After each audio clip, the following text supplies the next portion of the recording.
Sir, 'Raghurama Krishna' గారు కూటమిలో ఉంటూనే ఒక ఇంటర్వ్యూలో కించపరిచి మాట్లాడారు. ఎందుకలా మాట్లాడాల్సొచ్చింది? అసలు ఏ రీజన్ ఏంటుంది మీ మాటల్లో? రఘురామకృష్ణరాజు నిన్న ఒక టీవీ ఛానల్‌కి ఇంటర్వ్యూ ఇచ్చారు. అందులో ఆయన కొన్ని విషయాలు మాట్లాడారు. అందులో ఆశ్చర్యకరంగా ఆయన కూటమిలో ఉన్న బీజేపీకి వ్యతిరేకంగా కామెంట్లు చేశాడు. సో, అదేంటంటే బీజేపీని గురించి ఆయన ఆ పార్టీని గురించి అంటే కూటమిలో ఆ పార్టీ ఉండడం వల్ల కూటమికి మేలు జరుగుతుందా అని విలేకరి ప్రశ్నించినప్పుడు ఆయన నో కామెంట్ అన్నాడు. అంటే క్లియర్‌గా ఎవరు గూడా బీజేపీలో బీజేపీ కూటమిలో ఉన్నప్పుడు కూటమికి మేలు జరుగుతుందనే కదా బీజేపీతో వెళ్ళింది. అవును. లేకపోతే నో కామెంట్ అనేవాళ్ళైతే ఎందుకెళ్తారు? సో, క్లియర్‌గా ఆయనకి బీజేపీ మీద కోపం ఉందని ఈ ఆన్సర్‌తో తెలుస్తుంది. రెండవ ప్రశ్న, సో, ఆయన అంటే ఈ ప్రశ్నకి ఆయన ఎక్స్‌టెండెడ్‌గా సమాధానం ఇచ్చాడు. ఫస్ట్‌లో నో కామెంట్ అంటూనే ఆయన నాకు టికెట్ ఇవ్వని పార్టీ గురించి నేను మాట్లాడను అని చెప్పాడు. మళ్ళీ అక్కడి వరకు కూడా ఆయన గమ్మున ఉండలేదు. అడిగితే నాకు సభ్యత్వం లేదు కాబట్టి పార్టీ టికెట్ ఇవ్వలేమని అన్నారని చెప్పారు. నిజానికి సభ్యత్వం లేనోళ్ళకి కూడా వాళ్ళు ఇచ్చారు అనేది ఆయన చెప్పాడు. అంతవరకు ఆయన చెప్పిన దాంట్లో అబద్ధమేమి లేదు. అవును. సో, ఆయన చెప్పిన ఈ 3 విషయాలు ఏవైతే ఉన్నాయో అంటే కూటమిలో బీజేపీ ఉండడం వల్ల కూటమికి లాభమా అనే దానికి నో కామెంట్ అనేది ఇది నిజానికి రఘురామకృష్ణరాజు ఒకరి అభిప్రాయం కాదు. తెలుగుదేశంలో కూడా చాలామంది నాయకుల అభిప్రాయం ఇదే. వాళ్ళు మనకు పర్సనల్ కలిసినప్పుడు చెప్తున్నారు చాలామంది. అనవసరంగా కలిసాడు సార్ మా చంద్రబాబు బీజేపీతో. దానివల్ల మాకు అనవసరమైన తలనొప్పులు వస్తున్నాయనేదే వాళ్ళు చెప్తున్నారు. దానివల్ల లాభమేం మాకైతే ఏమీ లేదనేది వాళ్ళు చెప్తున్నారు. సో, రఘురామకృష్ణరాజు కూడా అదే అభిప్రాయాన్ని ఆయన కొంత బోల్డ్‌గా మాట్లాడే అలవాటు ఉంది కాబట్టి ఓపెన్‌గా మాట్లాడాడు. ఇక రెండో విషయం, తనకు సీట్ ఇవ్వలేదనే కోపం కూడా రఘురామకృష్ణరాజు ఉంది. ఎందుకంటే ఆయన ఎమ్మెల్యేగా ఎప్పుడు కోరుకోలే. ఆయనకి ఎంతసేపు కూడా నరసాపురం ఎంపీగానే ఆయన ట్రై చేశాడు. అయితే చంద్రబాబు దీంట్లో 2 విషయాలున్నాయి. ఒకటి, ఆ సీటును బీజేపీ క్లెయిమ్ చేసింది. ఎందుకంటే గతంలో కూడా బీజేపీ నుంచి అక్కడ 2, 3 సార్లు గెలిచారు. అందుకని మనకు తెలుసు కృష్ణరాజు కూడా అక్కడి నుంచి గెలిచారు. సో, అందుకని బీజేపీ ఆ సీటు కోసం పట్టుబట్టింది. పట్టుబట్టినప్పుడు చంద్రబాబు చెప్పాడా లేదని మనకు తెలీదు కానీ రఘురామకృష్ణరాజు రియాక్షన్ చూస్తే చంద్రబాబు వాళ్ళకి చెప్పాడు, ఇలాగా రఘురామకృష్ణరాజుకి ఈ సీట్ ఇవ్వాలి, మీరు తీసుకొని మీ పార్టీలో ఆయన చేర్చుకొని ఇవ్వండి అని చంద్రబాబు చెప్పాడు. కానీ వాళ్ళు ఇవ్వలేదు. సో, ఈయన కోపమంతా బీజేపీ మీదనే ఉంది. ఫస్ట్‌లో చంద్రబాబు మీద కూడా ఆయన ఇట్లాగే మాట్లాడాడు టికెట్ రానప్పుడు. నాకే టికెట్ ఇప్పించలేనోడు పోలవరం ఏం కడతాడు, యెస్.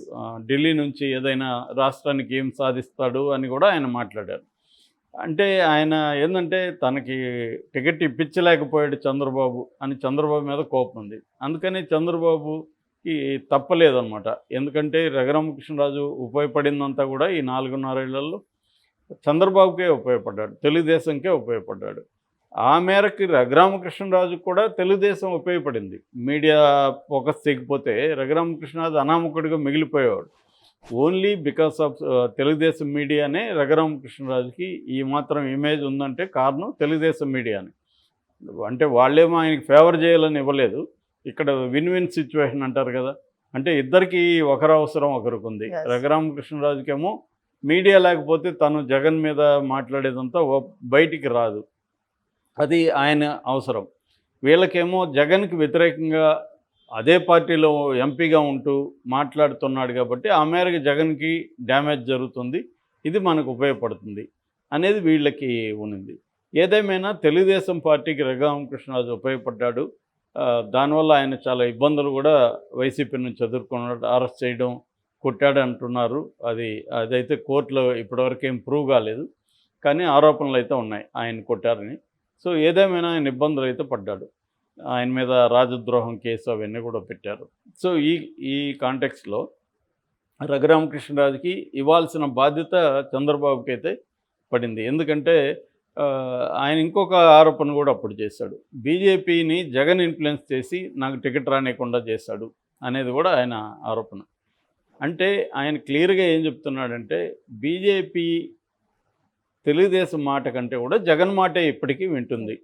అంటే నేషనల్ లెవెల్లో సెంట్రల్ బీజేపీ నాయకత్వం, కేంద్ర నాయకత్వం జగన్ మాట వింటుంది కానీ చంద్రబాబు మాట వినట్లేదు అనేది కూడా ఆయన ఓపెన్గానే చెప్పారు. సో ఈ కాంటెక్స్లో చంద్రబాబుకి ఒక ఛాలెంజ్ అయిపోయింది. ఈయనకి కానీ ఇప్పుడు టికెట్ ఇవ్వకపోతే కూటమికి యాంటీగా ఆయన పెద్ద మళ్ళీ వైసీపీకి యాంటీగా ఎలా మారాడో అలాగ మారుతాడు అన్న భయం కూడా వెలుకుంది. అది ఒక రకంగా స్టేట్ వైడ్ ఇష్యూ అయిపోయింది. సో దాంతో ఇవ్వక తప్పలేదు. ఇంకా మొత్తంగా ఆయన చంద్రబాబు తనకున్న అనుభవాన్ని ఇవన్నీ దృష్టిలో పెట్టుకొని అక్కడ ఆల్రెడీ ఉండిలేమో ఇద్దరు రామరాజుల మధ్య గొడవ ఉంది.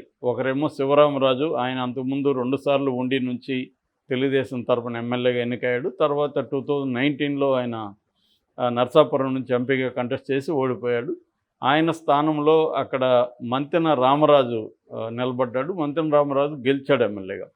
సో ఇప్పుడు చంద్రబాబు సిట్టింగ్ ఎమ్మెల్యేకి ఇవ్వాలని మంతెన రామరాజుకి ఇచ్చాడు. దానివల్ల శివరామరాజు హర్ట్ అయ్యాడు. హర్ట్ అయ్యి తను రెబల్గా నామినేషన్ వేశాడు, ప్రచారం చేసుకుంటున్నాడు.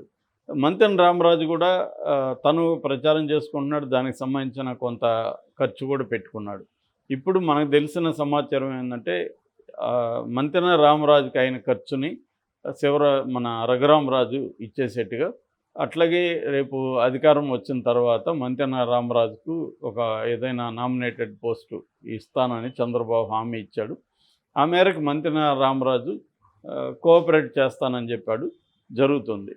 సో అక్కడ ఆయనకి కొంత ప్రాబ్లం అయితే ఉంది. ఎందుకంటే మంతెన రామరాజు కోఆపరేట్ చేసినా కూడా ఆయన అభిమానులు అక్కడ చాలా సీరియస్గానే ఉన్నారు, కోపంగానే ఉన్నారు. అంటే వాళ్ళు ఆల్మోస్ట్ ప్రచారంలోకి వెళ్ళిపోయి మన నాయకుడు మళ్ళీ గెలుస్తాడు, ఎందుకంటే 5 ఏళ్ల పాటు ఆయన ప్రతిపక్షంలో ఉండి అనేక ఇబ్బందులు పడ్డాడు, 18 ఏళ్ళుగా తెలుగుదేశాన్ని నమ్ముకొని ఉన్నాడు, కాబట్టి ఈసారి గెలిపించాలని పట్టుదలతుంటే రఘురామకృష్ణరాజు వచ్చాడు. నిజానికి ఆయన దానికి రఘురామకృష్ణరాజు ఉండి ఆయన కూడా కోరుకోలే, ఆయనకి ఇష్టం లేదు. రెండోది ఏంటంటే ఆయనతో ప్రాబ్లం అక్కడ ఉన్న తెలుగుదేశం నాయకులకి ఆయన అందుబాటులో ఉండరనే ఒక ఇది ఉంది. ఆయన ఢిల్లీలోనో హైదరాబాద్లోనూ కూర్చొని ఉంటారు, ఆయన కలవడానికి వెళ్తే ఉండరు. ఎంపీ కంటే కనీసం పర్వాలేదు ఎంతో కొంత, కానీ ఎమ్మెల్యే అంటే అనేక పనులు ఉంటాయి లోకల్గా కేడర్కి, ఏదొచ్చినా ఎమ్మెల్యే దగ్గరికి వెళ్ళాలి. అటువంటి ఎమ్మెల్యే అప్రోచబుల్గా లేనప్పుడు చాలా హెడ్ఏక్స్ వస్తాయి. సో అది చాలామందిలో ఇబ్బంది ఉంది.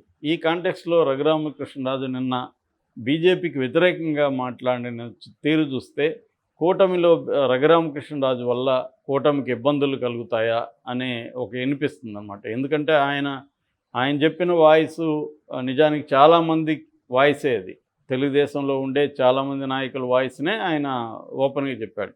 లేకపోతే ఆయనకు అంత ధైర్యం కూడా రాదు కదా. ఆయనకి తెలుసు తెలుగుదేశంలో చాలామందికి ఇష్టం లేదు చంద్రబాబు పెట్టుకున్నాడు అని. సో చంద్రబాబు ఏమో ఆయన కారణాలు ఆయనకు ఉన్నాయి బీజేపీతో పెట్టుకోవడానికి. ఎందుకంటే మళ్ళీ బీజేపీ అధికారంలోకి రాబోతుంది.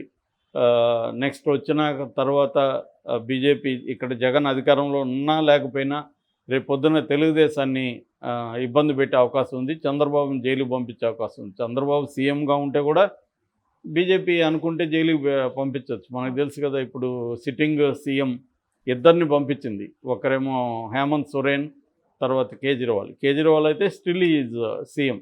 హేమంత్ అన్న కనీసం రిజైన్ చేసి మళ్ళీ వెళ్ళాడు. సో అలాగా సీఎంలు అయినంత మాత్రాన బీజేపీ క్లచెస్ నుంచి బయటికి వెళ్ళరు.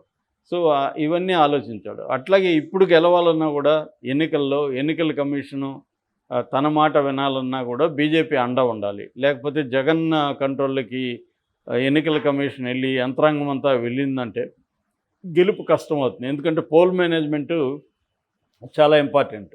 ఇవన్నీ చంద్రబాబుకి 45 ఏళ్ళుగా ఉన్నాడు కాబట్టి ఆయనకు తెలుసు.